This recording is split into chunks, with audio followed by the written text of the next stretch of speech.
guys, welcome back to the channel. Today I'm going to be reading Whatever After Abby in Wonderland Chapter 9, Pig in a Blanket. The four of us dash out of the Mad Hatter's gate and rush along a path in the forest.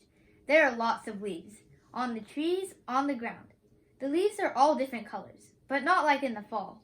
These leaves are neon pink, neon yellow, and some are even striped, or covered in polka dots. It's kind of cool, but it's not helping my state of mind much.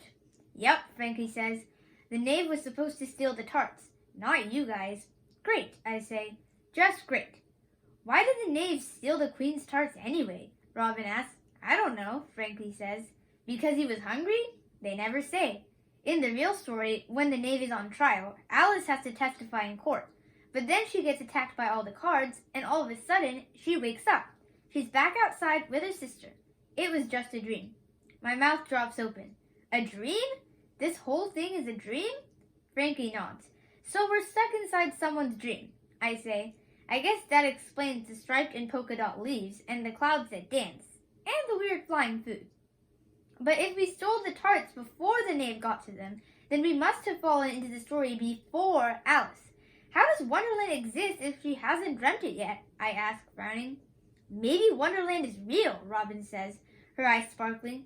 Alice may be dreaming, but that doesn't mean the place doesn't exist. I'm getting a headache. Girls, we have to focus, Penny says, looking around. What else is there to swallow in the story? There are a ton of things to swallow, Frankie says. There are mushrooms. Tried those, Robin says. Hey, what about a leaf? The colorful ones on the trees? I ask. Yeah, I'm sure they taste just like lettuce, Robin says. I raise an eyebrow. You first, I say. I do not want to eat a leaf, especially a weirdly patterned leaf. Robin and Frankie run up ahead to a tree with neon pink leaves. I watch as they each rip a leaf off of a branch and take a bite. I really am so impressed with Frankie. I definitely underestimated her. She might be shy, but underneath she's also fearless. I watch their faces for a reaction. Robin wrinkles her nose. Frankie coughs and spits out her leaf. Neither of them disappears. Didn't work, huh? I ask. Probably needed dressing, Penny says. I can't help but laugh. You haven't been to the Duchess's house yet, have you? Frankie asks, wiping her lips with the back of her hand. Or the rabbits? No, I say, but I don't exactly trust the rabbit. We should look for their houses, Frankie says. They both have things we can swallow. Robin and Frankie trot up ahead, arm in arm, so I wind up walking beside Penny. She sighs, loudly. Don't worry, I say. We'll get home. I always do. At least, I always have. She sighs again. But everything is different this time, isn't it? Yeah, I say. I guess it is. I just hate being stuck. Have you ever been stuck somewhere before? I ask. Yes, she hesitates. Do you want to know a secret? I guess, I say. Is Penny about to tell me that she goes into stories sometimes too? Her cheeks turn red. My first week of kindergarten, I got stuck in the girls' bathroom. The stall door got jammed, and no one was there to help me. Oh, that sounds awful. You couldn't slide under the door? I asked. It was the one on the second floor. You know the stall all the way to the right? The door goes down to the bottom. I was totally stuck. Yikes. So what happened? It was a field trip day, and all the other kids went to get on the bus. The teacher didn't know us all then, since it was the first week of school. He counted the kids wrong and no one knew I was missing. So the bus left. I gasp. And you were still in the bathroom? She nods. For how long? At least an hour. Maybe more. Finally, a first grade teacher came in and heard me banging, and she had to call the janitor and he helped me out. But it took forever. Did the teacher realize you were missing? Yes, she says, eventually. Did you get to go on the field trip? She shakes her head. I was so freaked out, they called my parents to pick me up. But they were traveling, obviously. They're always traveling. My old nanny finally came and got me like a half hour later. That's a terrible memory, I say, stepping on a pile of leaves. She giggles. It's kind of funny, though. I never told anyone that story, she adds. No one ever found out? No, I didn't want to be known as bathroom girl in the first week of school. Nicknames stick, you know. I guess, I say. I promise not to call you bathroom girl. Thanks, Penny says. But we can call Robin and Frankie leaf eaters if you want. She laughs, and then I laugh too. Being stuck in Wonderland isn't as bad as being stuck in the bathroom, though, right? I point out. I notice Frankie and Robin coming to a stop down the path, in front of a small brick house. True, Penny says. It's so weird here. There are no rules, and I like rules. I know that sounds strange since my parents don't have any, but I like plans. I like things that make sense. And this place makes no sense. Her shoulders droop. You probably think I'm weird. I shake my head. I don't think you're weird at all. I'm the same. I love rules. I am all about rules. Wait, do Penny and I have something in common? I think about what Frankie said about books having layers. I guess people have layers too. And only when you dig deeper, when you really get to know the person, do you discover what those layers are. Up ahead, Frankie turns around and motions for us to join her and Robin at the door to the house. I think this is the Duchess's house, Frankie whispers, pointing to a baby carriage parked by the entrance. We're going to try and swallow her soup. Wait, does the Duchess have a baby? I ask. Is that how you know this is her house? Yes, Frankie says. Then she cocks her head to the side. Well, she kind of has a baby. Huh? Frankie smiles to herself. You'll see. Robin steps up to the front door and knocks twice. A woman wearing a poofy red velvet dress answers. She has a very large head and short curly blonde hair and a long, pointy nose. She's holding a baby wrapped in a yellow blanket. Except, I stare at the baby. It's not a baby. It's a pig. An actual pig. A baby pig? A pig in a blanket? Ha ha ha. It's a real-life pig in a blanket, and not a teeny tiny hot dog that my brother would insist should be called a dog in a blanket. He's not wrong. It does make more sense. I miss Jonah. Who are you? The woman snaps, glaring at all four of us. I'm, Abby, I say, and these are my friends, Penny, Frankie, and Robin. Wait, did I just refer to Penny as my friend? And you're the Duchess, Frankie says to the woman. Hi. Of course I'm the Duchess, the woman mutters.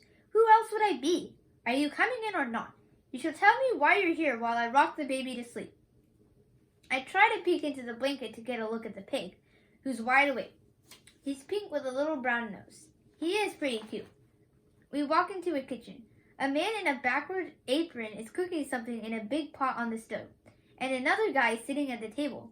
He's short and skinny, with a mustache and long hair. He's wearing flared jeans, a fringy vest, and purple sunglasses.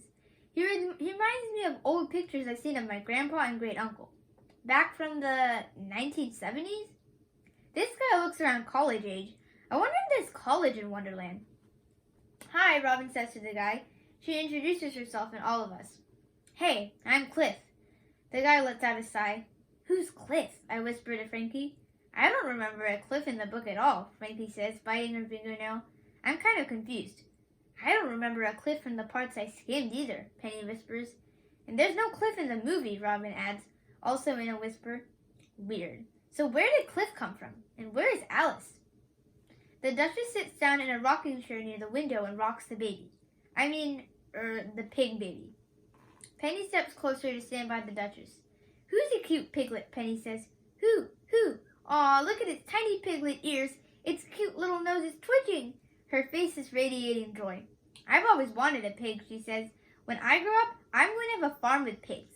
And goats. And don't forget horses, Frankie says. Obviously horses, Penny says, and goes back to cooing at the pig baby. Penny is acting like it's totally normal for a lady in a fancy dress to be rocking a piglet. I thought she liked things that made sense. Oink, oink, the pig baby says. You are such a piggy, the Duchess says a little meanly to the piglet. The piglet winks again. Can I hold him? Penny asks the Duchess. Please. The Duchess passes the pig to Penny. You are so sweet, Penny coos to the piglet. Do you guys want to hold him too? She asks me, Robin, and Frankie. That's okay, I say. The pig kind of smells like poop. I'm not much of a pig person.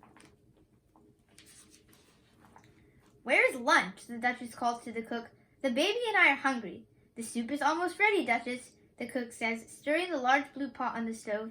Yes, the soup Frankie mentioned is about to be served, which means maybe, hopefully, we will soon be on our way home. Yes.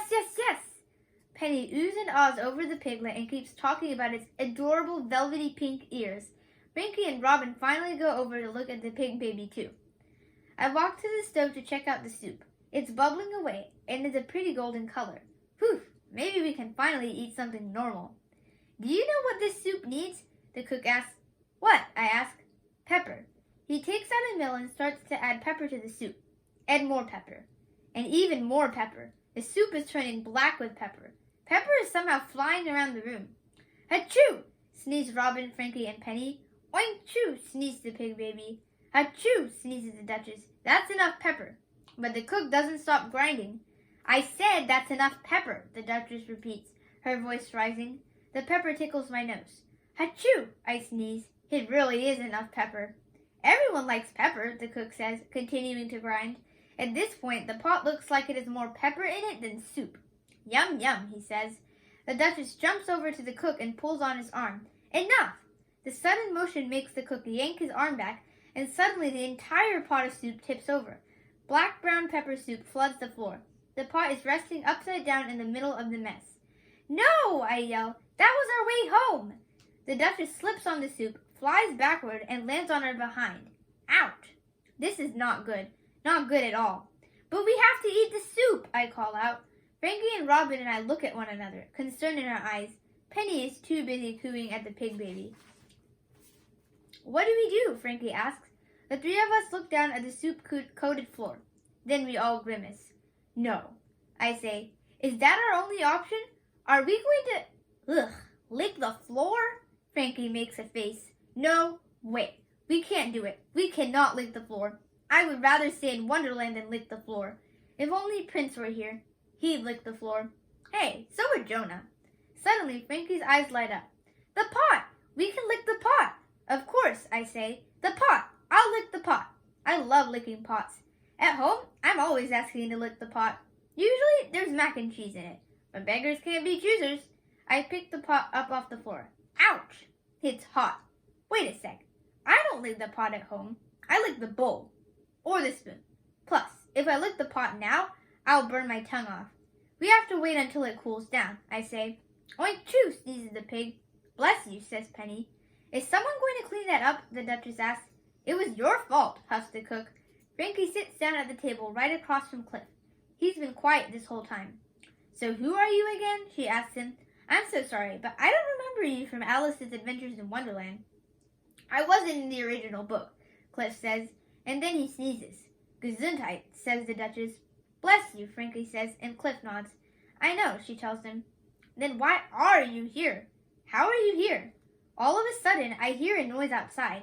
I glance out the window and see a bunch of card people in the distance. The 8, 9, and 10 of clubs are approaching at the house. Ack!